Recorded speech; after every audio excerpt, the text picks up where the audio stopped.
கண்ணு முன்னாடி. ஆனா திமுக காரன் ஒருத்தன் அதை பத்தி பேசல. அக்கா கனிமொழி அக்கா பேசல, திமுக அமைச்சர்கள் பேசல, திமுக கவுன்சிலர்கள் பேசல. திசை திருப்புறது. ஏன் திசை திருப்பணும்? யாரு பேசுறா? எங்க அண்ணன் இங்க தலைவர் மட்டும்தான் இங்க பேசிட்டு இருக்காரு. இப்ப எஸ்ஓபிக்கு வர மூணாவது மேட்ருக்கு. இந்த மாதிரி பிரச்சனை எடுக்கும் பொழுது எந்த தலைவரும் பேசுறது இல்ல. கூட்டணி கூட்டணின்னு சொல்றாங்களே, மார்க்சிஸ்ட் கட்சியோட தலைவர்கள். தமிழ்நாட்டில் ஒரு 10 அடி எரும மாடு ஒன்று இருக்கு. அது ஆள் பார்த்தீங்கன்னா ஆகாயத்தில் பாதி வளர்ந்துருக்கு, ஆனால் அறிவு கொஞ்சம் கூட கிடையாது. அந்த கம்மநாட்டி நாய் இன்னைக்கு திமுக அரசை பார்த்து, திமுகவில் இருக்கக்கூடிய துணை முதலமைச்சரை பார்த்து நேருக்கு நேர் விவாதிக்க தயாரான்னு கேட்டிருக்கான். இவனுக்கு உண்மையிலேயே சொல்கிறேன், இவர்களுக்கு என்ன தகுதி இருக்கிறது இந்த தற்குறி கூட்டத்திற்கு என்பதை தமிழ்நாட்டு மக்கள் அறிந்துதான் தெளிவாக இருக்கிறார்கள். கூட்டங்கள் கூடிவிடலாம் ஒரு கூத்தாடிக்கு, கொள்கையற்ற கூட்டங்களாக அது மாறிவிட்டது எப்பொழுதே. இவர் பேசுகிறாரு சட்டம் ஒழுங்கு சரியில்லைன்னு. அதாவது சட்டம் ஒழுங்கு தற்குறி விஜய் அவர்களால் கரூரிலே சந்தி சிரித்தது. ஒரு அரசு வழங்கிய வழிகாட்டு நெறிமுறைகளை பின்பற்றாமல் 42 உயிர்களை காவு வாங்கிய தற்குறி கூட்டம்.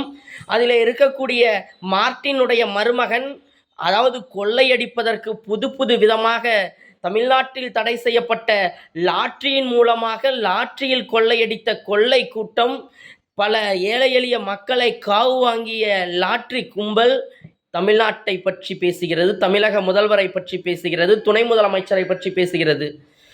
நேருக்கு நேராக விவாதிக்க தயாரா துணை முதலமைச்சர்னு கேட்டிருக்காங்க.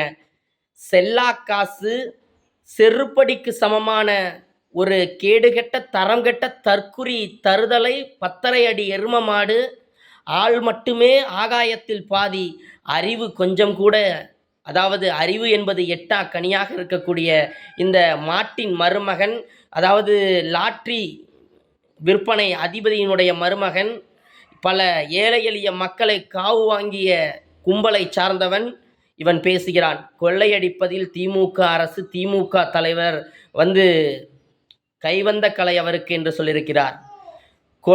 அதாவது கொள்ளை என்றால் என்னவென்றே தெரியாது இந்த 10 அடி எரும மாட்டுக்கு. இவன் கொள்ளையை பற்றி பேசுகிறான், கொள்ளையடிப்பதை பற்றி பேசுகிறான். கொள்ளையடித்த பணத்தை எப்படி செலவு செய்ய வேண்டும் என்பதற்காக பல அரசியல் கட்சிக்கு தாவி பல இடங்களில் பிச்சை எடுத்து பதவிக்காக பிச்சை எடுத்த எச்சக்கலை நாய் இவன் பார்த்தீங்கன்னா இன்னைக்கு திமுக அரசை பற்றி பேசுகிறான். நேருக்கு நேராக விவாதிப்பதற்கு இவனுக்கு என்ன தகுதி இருக்கிறது என்று முதலில் சிந்தித்து பார்க்க வேண்டும். தற்குறி கூட்டத்திற்கு என்ன கொள்கை இருக்கிறது? இவனுங்களுக்கெல்லாம் ஃபஸ்ட்டு என்ன கொள்கை இருக்குது? கொஞ்சம் அந்த கொள்கையை ஃபஸ்ட்டு சொல்லுங்கள். கரண்ட் கம்பத்தில் ஏறி தொங்க வேண்டும் முதல் கொள்கை. அதில் பேசிக்கொண்டிருக்கும் பொழுது செருப்பை தூக்கி எறிய வேண்டும் இரண்டாவது கொள்கை. கூட்டத்திலே நெறித்து பல உயிர்களை கொல்ல வேண்டும் இது மூன்றாவது கொள்கை. நான்காவது கொள்கை அதாவது எல்லோரும் சேர்ந்து அவர்களுடைய சித்தியை, அதாவது இருக்கக்கூடிய தொண்டர்களுடைய சித்தியை அரசியலுக்கு கொண்டு வர வேண்டும், இதுதான் நான்காவது கொள்கை. இந்த கொள்கையற்ற கூட்டத்திற்கு, கொள்கை என்றால் என்னவென்றே தெரியாத கூட்டத்திற்கு தமிழ்நாட்டினுடைய துணை முதலமைச்சர் அவர்கள் நேருக்கு நேராக விவாதிக்க வேண்டுமா? முதலில் வார்டு கவுன்சிலராக வெற்றி பெற்றிருக்கிறாரா இந்த மார்ட்டின் மானங்கெட்ட மருமகன்? இவன் துணை முதலமைச்சரை பற்றி பேசுவதற்கு என்ன தகுதி இருக்கிறது? இன்னொருத்தன் சொல்லியிருக்கான் அருண்ராஜின்ட்டு, ஒரு அதிகாரியாக எவ்வளவு கீழ்த்தரமாக பணியாற்ற முடியுமோ அப்படி பணியாற்றி விட்டு இன்று திருச்செங்கோட்டு தேர்தலிலே வெற்றி பெற்று விடலாம், சட்டமன்றத்திற்கு சென்று விடலாம் என்கின்ற எண்ணத்திலே இன்று திமுகவை பார்த்து, திமுக தலைவரை பார்த்து சொல்கிறான் தற்குறி என்று.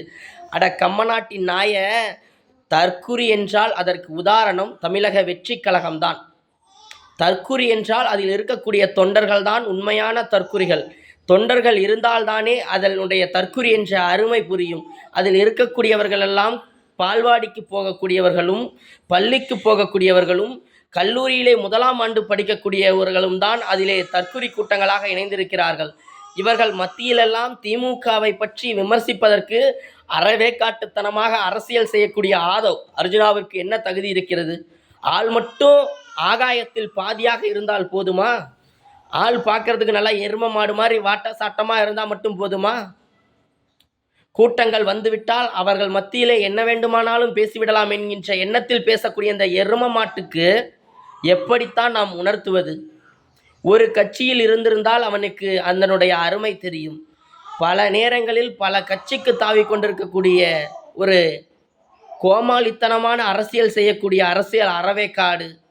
இவன் பேசுகிறான், என்ன சொல்கிறான், இவனுக்கு என்ன கொள்கை, அதாவது என்ன கொள்கை இருக்கிறது, என்ன கோட்பாடு இருக்கிறது, என்ன சமத்துவம் இருக்கிறது, என்ன சமூக நீதி இருக்கிறது. திமுகவை பார்த்து, அதில் இருக்கக்கூடிய இளம் தலைவரை பார்த்து, தமிழ்நாட்டில் மக்களால் தேர்ந்தெடுக்கப்பட்டு சட்டமன்றத்திற்கு சென்று இன்று அமைச்சராகி துணை முதலமைச்சராக இருக்கக்கூடியவரை பார்த்து நேருக்கு நேராக விவாதிக்க தயாரா, விவாதித்தால் நான் அரசியல் விட்டே செல்ல தயார் என்று சொல்கிறான். 6 அடி, அதாவது ஆள் வந்து பார்த்திங்கன்னா ஒரு 6 அடி இருந்தால் அறிவு கரெக்டாக இருக்கும். ஆள் வந்து பார்த்திங்கன்னா 10 அடி. இவனுக்கு என்ன அறிவு இருக்க போகுது? இவனை விட நம்ம விவாதிச்சோம்னு வச்சுக்கோங்க, நமக்கு இருக்கக்கூடிய தகுதியை நாமே குறைத்து கொள்வதற்கு சமம். இவனோடு விவாதிக்க வேண்டும் என்றால் நம்முடைய அடிப்படை தொண்டர்கள் போதும் இவனிடத்தில் நேருக்கு நேர் விவாதிப்பதற்கு. இவனைப் போல பல பொய்களையும் பல புரட்டுக்களையும் நம்பி மக்கள் மத்தியிலே அரசியலுக்கு வந்தது திராவிட முன்னேற்ற கழகம் கிடையாது என்பதை முதலில் சிந்தித்து சிந்தனையோடு பேச வேண்டும். அதனால் இந்த 10 அடி எரும மாடு இதற்கு மேலாவது திருந்துவான் என்று நம்புகிறோம். இவன் எத்தனை காலமானாலும் திருந்த போவது அல்ல. இவனை திருத்துவதற்கு முத்துவேல் கருணாநிதி ஸ்டாலினால் மட்டுமே முடியும்.